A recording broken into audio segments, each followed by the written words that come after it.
पंढरपुर की बारी यात्रा के लिए महाराष्ट्र की परम भक्ता सखू भाई अत्यंत व्याकुल हुई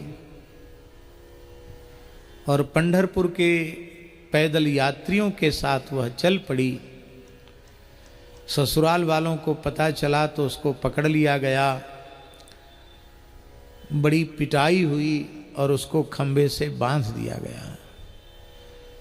वह रो रो कर कह रही थी, मेरे प्राण भले ही छूट जाएं पर एक बार तो पंढरपुर में जाकर मैं श्री विठ्ठल प्रभु का वारी यात्रा में जाकर दर्शन तो करूं। बार बार रो रही थी। तो उस समय बहुत ध्यान दे करके सुने, उस समय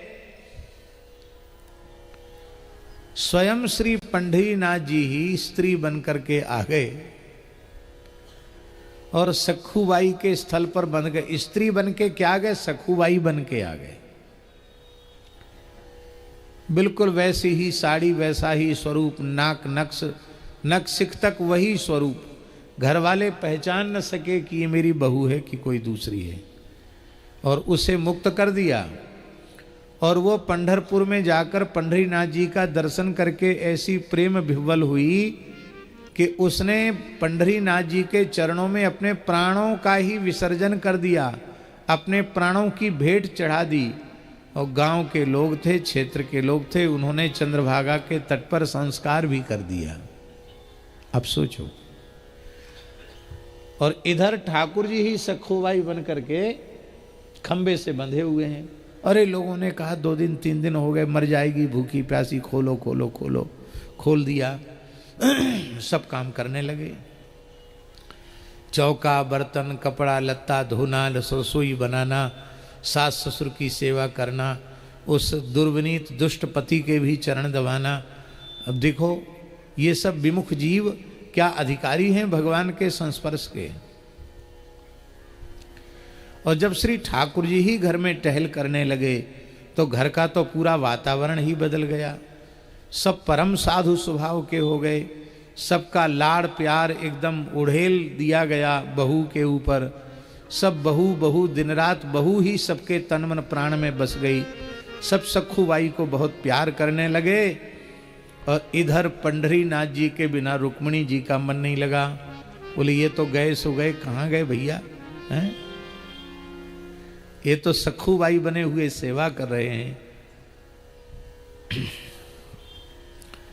तब श्री भगवती महालक्ष्मी रुक्मिणी जी चंद्रभागा के उस स्थल पर गई जहां सखूबाई का संस्कार किया गया था। साक्षात भगवती जगत जननी महालक्ष्मी रुक्मिणी महारानी हैं। वो क्या नहीं कर सकती हैं, भगवान के समान ही सामर्थ्य रुक्मिणी जी में है। उन्होंने उसके भस्मावशेष से ही अपने संकल्प से पुनः सखूबाई को प्रकट कर दिया और कहा कि तुम जाओ। और इधर सखूबाई वहां पहुंची और गांव के लोगों ने जाकर वहां खबर और कर दी कि तुम्हारी बहू वहां थी और वो पधार गई, उसका संस्कार कर दिया। क्योंकि इतने जल्दी सूचना देना और आप लोगों का आना संभव नहीं था। और इधर सखूबाई, अब जो नकली सखूबाई थी वो तो नकली तो ठाकुर जी बने थे ना, वो अंतर्धान हो गए, वो असली सखूबाई आ गई। तब उन विमुखों को, गांव के लोगों को पता चला कि इतने समय तक पंढरीनाथ ही सखूबाई के रूप में प्रकट होकर के उन्होंने लीला की। अब बताइए, आप रामावतार कृष्णावतार का प्रयोजन तो बता दीजिएगा कि एक बार नारद जी ने साप दिया या भृगु जी ने साप दिया या सनकादिकों के कहने से भगवान ने अवतार लिया। अनेक पौराणिक प्रयोजन आप गिना दीजिएगा, लेकिन सखूबाई के लिए ठाकुर जी स्त्री बन गए, ये कहाँ से है? इसलिए इदमित्थम कही जाए न सोई। आगे गोस्वामी जी ने कहा, सो केवल भक्तन हित लागी। भगवान के अवतरण का हेतु केवल भक्त हैं। प्रेमियों को कृतार्थ करना, उन्हें प्रेमदान करना, उन्हें प्रेम पूर्ण प्रगाढ़ आलिंगन प्रदान करना, यही भगवान के अवतार का मुख्य प्रयोजन है। अब मुख्य प्रयोजन के साथ गौण प्रयोजन भी सिद्ध हो जाते हैं। अब प्रेमियों को प्रेमदान करने आए हैं तो फिर रावण कुंभकर्ण आदि का भी उद्धार कर देंगे, हिरण्यकशिपु हिरण्याक्ष का उद्धार भी कर देंगे, कंस आदि का वध भी कर देंगे, वो भी अवान्तर काम है। हमारे यहाँ व्याकरण में एक प्रयोग आता है, विद्यालयम गच्छ गाम चानय। तो मुख्य कार्य है विद्यालयम गच्छ। अब वहाँ से लौटते आओगे, गैया के घर लौटने का समय हो रहा हो तो गाय भी ले आना। दूसरा प्रयोग है ग्रामम गच्छन तृणम स्पृशति। गांव को जाता हुआ तृण स्पर्श करता है। तो तृण स्पर्श प्रयोजन नहीं है, ग्रामम गच्छन गांव को जाना, यही उसकी गमन क्रिया का मुख्य प्रयोजन है। तृण स्पर्श प्रयोजन नहीं है। ग्रामम गच्छन तृणम स्पृशति के समान भगवान और जो अवतार के हेतु हैं उनकी भी पूर्ति कर देते हैं। वस्तुतः भगवान के अवतार का मुख्य कारण है अपने प्रेमियों को कृतार्थ करना। परित्राण दो प्रकार का है, दुष्टों से रक्षा करना यह भी परित्राण है, और वो जो विरह ताप में अत्यंत संतप्त हो रहे हैं, बिना दर्शन के वे दरस बिन दूखण लागे नैन, ऐसी उनकी अवस्था हो चुकी है। तो उनको दर्शन दे करके, उनके आंसू पोंछ करके, उनको हृदय से लगा करके सबरी जैसी भक्ताओं को कृतार्थ करना, ये भी भगवान के अवतार का प्रयोजन है। और यही है वस्तुतः साधु परित्राण। क्योंकि भगवान सत्य संकल्प हैं, उनके संकल्प से अनंतानंत ब्रह्मांडों का संहार हो जाता है, तो क्या उनके संकल्प मात्र से असुरों का संहार संभव नहीं होगा?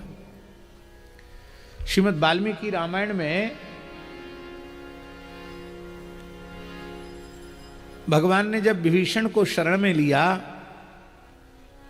तो इस बात से बानर राज सुग्रीव जी बड़े क्षुब्ध हो गए।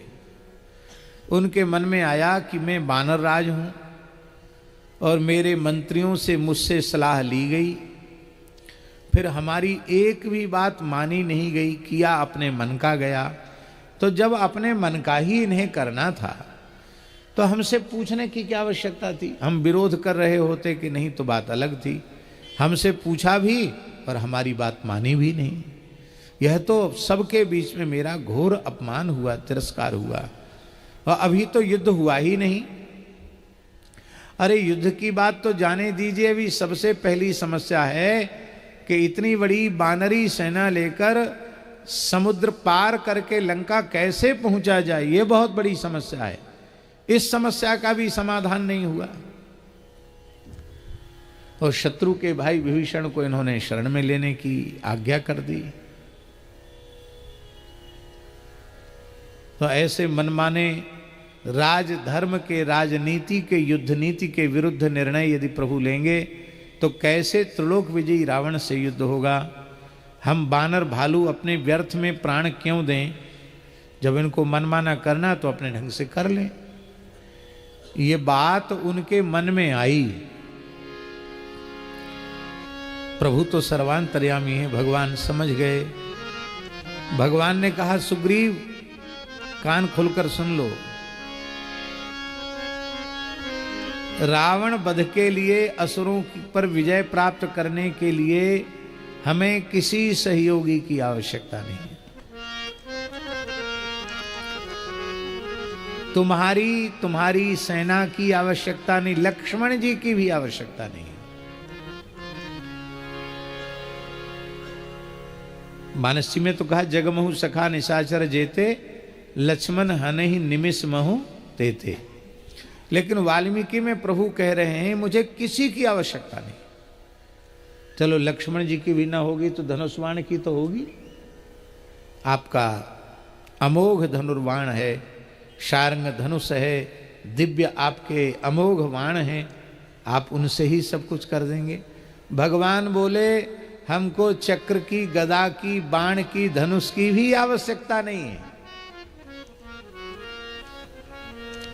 न सेना की जरूरत, न सहयोगियों की जरूरत, न अस्त्र शस्त्रों की आवश्यकता।